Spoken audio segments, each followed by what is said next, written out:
ডায়াবেটিসে চোখের জটিলতা এবং তার অন্ধত্ব নিয়ে। এই বিষয়ে আসলে খুব বিস্তরভাবে আলোচনা করার আগে একটু ছোট করে বলবো যে আসলে ডায়াবেটিস আমাদের শরীরের প্রত্যেকটি অঙ্গকেই আসলে আক্রান্ত করে থাকে এবং চোখও তার ব্যতিক্রম নয়। তো ডায়াবেটিসের আক্রান্ত রোগীরা আপনাদের কাছে সাধারণত কি কি ধরনের সমস্যা নিয়ে আসে, এটি যদি একটু বলতেন। ধন্যবাদ ডক্টর ফাইজা, খুব প্রাসঙ্গিক প্রশ্ন তুমি করেছো। আসলে চোখের সাথে ডায়াবেটিস রোগের সম্পর্ক খুবই গভীর, কেননা ডায়াবেটিস চোখে বহুমাত্রিক জটিলতার সৃষ্টি করে, যার পরিণতি অন্ধত্ব হতে পারে। গবেষণায় দেখা গেছে ডায়াবেটিস রোগীদের অন্ধত্বের ঝুঁকি যাদের ডায়াবেটিস নেই তাদের চাইতে 25 গুণ বেশি। ডায়াবেটিস রোগীরা সাধারণত চোখের যে সমস্যাগুলো নিয়ে আসেন তার মধ্যে ঘন ঘন দৃষ্টিশক্তির পরিবর্তন বা তারতম্য, চোখের ডায়াবেটিসজনিত রক্তক্ষরণ যেটাকে আমরা ডায়াবেটিক রেটিনোপ্যাথি বলে থাকি, চোখের ছানি পড়া, চোখের চাপজনিত গ্লোকোমা রোগ, চোখের প্রদাহজনিত জটিলতা এবং চোখের স্নায়বিক দুর্বলতা। রোগীরা সাধারণত এই ধরনের চোখের সমস্যা নিয়ে আমাদের কাছে এসে থাকেন। আচ্ছা, আপনি কিন্তু বলছিলেন ঘন ঘন দৃষ্টিশক্তির তারতম্যের কথা, এই বিষয়টি যদি একটু বুঝিয়ে বলতেন।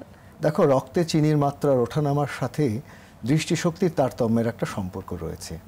ধরো একজন অনিয়ন্ত্রিত ডায়াবেটিস রোগী দিনের কোনো একটা সময়, ধরো সকালবেলা ওনার ঘরে টাঙানো একটা ছবি বা ক্যালেন্ডারের তারিখ স্পষ্টভাবে দেখতে পাচ্ছেন, কিন্তু বিকেলবেলা উনি দেখতে পাচ্ছেন না। আবার ধরো একজন 40 রোগী একজন চক্ষু বিশেষজ্ঞের কাছে এলেন চশমার পাওয়ার পরীক্ষা করতে এবং জিজ্ঞাসা করাতে উনি জানালেন ওনার শারীরিক কোনো সমস্যা নেই এবং চশমা দিয়েও দেওয়া হলো এবং পরিষ্কার দেখতেও পারছেন। কিন্তু সপ্তাহ দুয়েক পরে উনি এসে বলছেন যে আমি এখন চশমা ছাড়াই ভালো দেখি, বরং চশমা দিয়ে আরও খারাপ দেখি। তখন কিন্তু তার পরীক্ষা করে দেখা গেল যে তার ডায়াবেটিস। এভাবেই একজন চক্ষু বিশেষজ্ঞের কাছে প্রথমবারের মতো একজন রোগী জানতে পারেন যে তার ডায়াবেটিস রয়েছে। এবং এই যে ঘন ঘন দৃষ্টিশক্তির তারতম্য হচ্ছে, সকালে একরকম বিকালে আরেক রকম, এটি আসলে কেন হচ্ছে এটা যদি একটু আমি মডেল দিয়ে বুঝিয়ে দিই। তুমি জানো যে আমাদের চোখের ভেতরে একটি স্বচ্ছ প্রাকৃতিক লেন্স রয়েছে। রক্তের চিনির মাত্রা বেড়ে গেলে চিনি এই লেন্সের ভেতরে ঢুকে যায়। আচ্ছা, তখন লেন্সের বক্রতা বেড়ে যায়, তার প্রতিসরণ সূচক কমে যায় এবং তার প্রতিসরণ ক্ষমতা বেড়ে যায়। ফলে একজন রোগী কাছে ভালো দেখলেও দূরে ঝাপসা দেখে, কিন্তু ডায়াবেটিস নিয়ন্ত্রণে এলে আবার সে দূরে পরিষ্কার দেখা শুরু করে। তো এই যে তারতম্যটি হচ্ছে, তাহলে চশমা দেওয়ার ক্ষেত্রে আসলে কোনো স্পেশাল কিছু আছে কি? দেখো, আমি মনে করি 6 সপ্তাহ যাবৎ ডায়াবেটিস রোগীর সন্তোষজনক সুনিয়ন্ত্রণ প্রয়োজন চশমা দেবার আগে। আচ্ছা, অর্থাৎ ডায়াবেটিসটাকে প্রথমে কন্ট্রোল করে তারপর চশমাটি নিতে হবে। আচ্ছা, তো ডায়াবেটিস জনিত রেটিনার যে রক্তক্ষরণ হচ্ছে আপনি প্রথমেই বলেছিলেন, এই সম্পর্কে আমাদেরকে আরেকটু বুঝিয়ে বলবেন।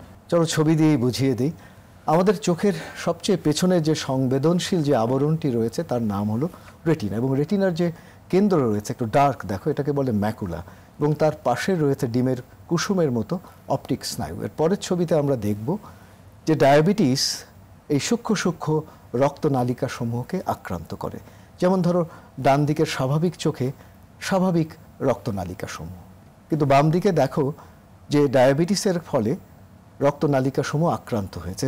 পরের ছবিতে আমরা দেখব রক্তনালিকা সমূহ সচ্ছিদ্র হলে সেই ছিদ্র দিয়ে রেটিনাতে পানি জমে, রক্তক্ষরণ হয়, চর্বি জমে এবং আমিষ জমে।